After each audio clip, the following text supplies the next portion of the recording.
តថ្ងៃភាពអែមហែមប្រៃคล้ายទៅជារសជាតិប្រៃព្រោះហេតុអ្វីយើងទាំងពីរនឿយណាយបែកក្នុងផ្ទះ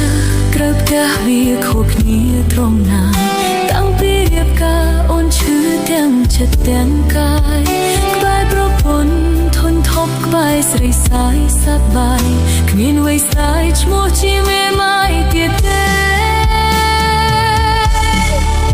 តាំងពីស្នាមថាបញ្ចប់ដោយស្នាមមេដៃ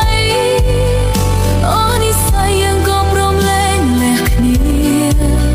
ឈ្មោះជាផ្ទៃប្រពន្ធធ្លាប់កេងក្រែរួមគ្នាប្រែคล้ายទៅជាអ្នកដទៃលែងពាក់ព័ន្ធ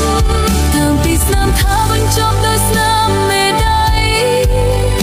អូនិស្ស័យប៉ុណ្ណឹងហើយឆ្អែតឆ្អងគ្រប់គ្រាន់បើនៅចង់សប្បាយកុំទន់យកប្រពន្ធគ្មានស្រីចិត្តធន់អភ័យឲ្យមនុស្សដូចបងសន្តានខ្វាត់កាយមិនឡើងទេអង្វរវាមេចេញពីខ្ញុំទៅ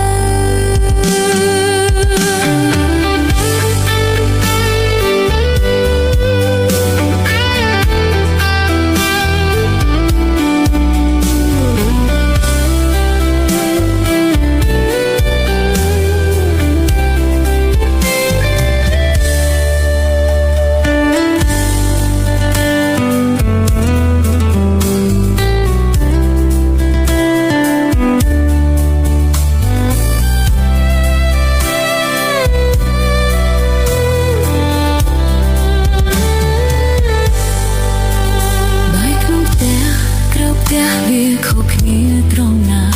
តាំងពីរៀបការអូនឈឺទាំងចិត្តទាំងកាយ